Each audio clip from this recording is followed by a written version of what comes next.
Jack Ma আলিবাবা.কম-এর founder এবং বর্তমান chairman.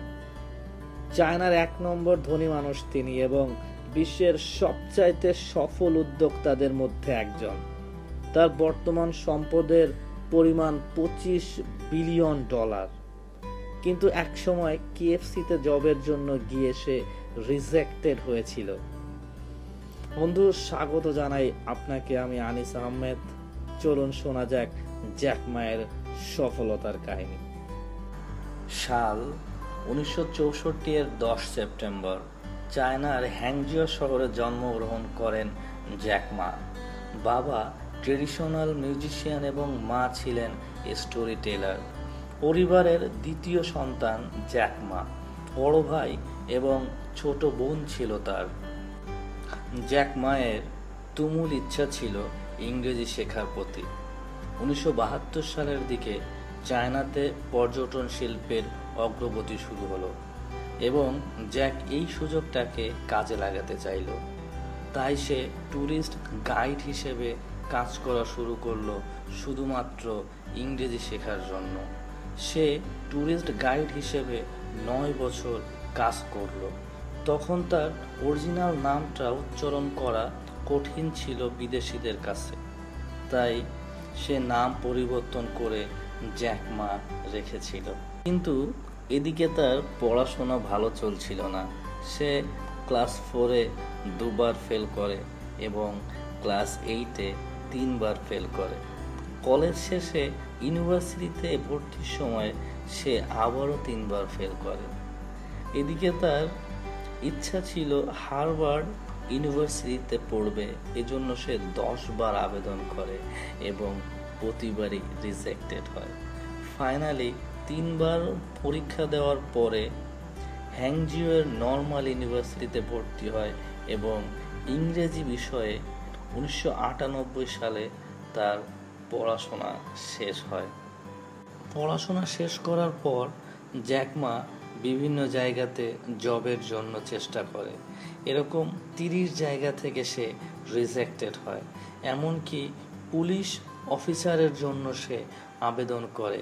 দুর্ভাগ্যজনকভাবে সেখান থেকে তাকে বলা হয় যে ইউ আর নো গুড।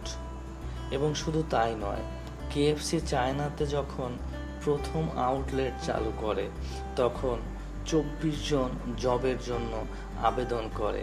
সেখান থেকে 23 জনই জব পেয়ে যায়, শুধুমাত্র জ্যাক মা ছাড়া।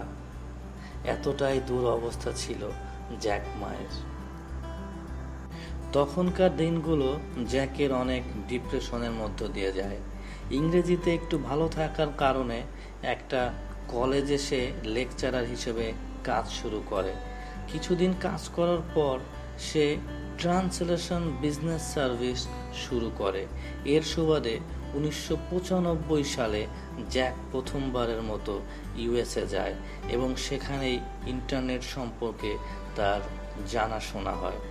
সর্বপ্রথম সে বিয়ার ওয়ার্ডটি ইন্টারনেটে সার্চ করে এবং বিভিন্ন দেশের বিয়ার সম্বন্ধে জানতে পারে, কিন্তু চায়না থেকে কোনো ইনফরমেশন সে পায় না। তখন সে চায়না সম্পর্কে আরেকটু রিসার্চ করে, কিন্তু সে কিছুই পায় না। তখনই জ্যাক মা নতুন একটা সম্ভাবনা দেখতে পায় এবং সে নতুন কিছু করার জন্য চেষ্টা করে। তার কিছুদিন পরে তার এক বন্ধুকে নিয়ে সে একটা পেজ ক্রিয়েট করে চায়নার ছোট ব্যবসায়ীদের সাহায্য করার জন্য। কিন্তু এই ব্যবসার কোনো ভবিষ্যৎ সম্ভাবনা দেখতে না পাওয়ায় কোনো ব্যবসায়ীরা ইনভেস্ট করতে চায় না। এর জন্য আস্তে আস্তে এই ব্যবসাটাও ব্যর্থতায় পরিণত হয়। চায়না পেজ ফেল করার পরে জ্যাক মা একটা সরকারি জব করে। সেখানেই ইয়াহু এর ফাউন্ডার মেম্বারদের একজন জেরি ইয়াং এর সঙ্গে তার পরিচয় হয়। তারপর 1999 সালে সে দ্বিতীয়বারের মতো ইন্টারনেটে কিছু করার জন্য উদ্যোগ নেয় এবং জেরি ইয়াং সহ তার আরও কিছু বন্ধু মোট 24 জন মিলে তারা অনলাইনের একটা ওয়েবসাইট ক্রিয়েট করে এবং সেই ওয়েবসাইটের নামই হলো alibaba.com। alibaba.com প্রতিষ্ঠার পরেও তার অনেক চড়াই উতরাই পার করতে হয়, কিন্তু সফট ব্যাংকের একটা বড় ইনভেস্টমেন্টের পরে তার আর পেছনে তাকাতে হয়নি এবং দেখতে দেখতে পরবর্তী 4 বছরের মধ্যেই বিশ্বের সবচাইতে বড় শপিং ওয়েবসাইট ইবেকে তার দেশ ছাড়া করে alibaba.com। ফেসবুকের চেয়েও বেশি alibaba.com এর নেটওয়ার্ক। এখন ইবে এবং অ্যামাজন এই দুই প্রতিষ্ঠান মিলে যা আয় করে তার চেয়ে বেশি আয় করে জ্যাক মায়ের alibaba.com। বন্ধুরা, ব্যর্থতা মানেই সেখানে শেষ নয়, ব্যর্থতা মানে নতুন কিছু শুরু অথবা নতুন করে শুরু। অবস্থা সবার সব সময় একই রকম থাকে না।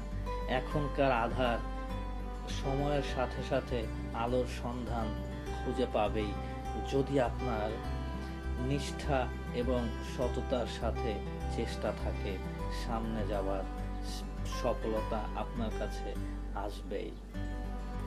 যদি আপনাদের ভিডিওটা ভালো লাগে থাকে এবং আরো ইন্সপিরেশনাল এবং মোটিভেটিং ভিডিও দেখতে চান, তাহলে চ্যানেলটি সাবস্ক্রাইব করবেন।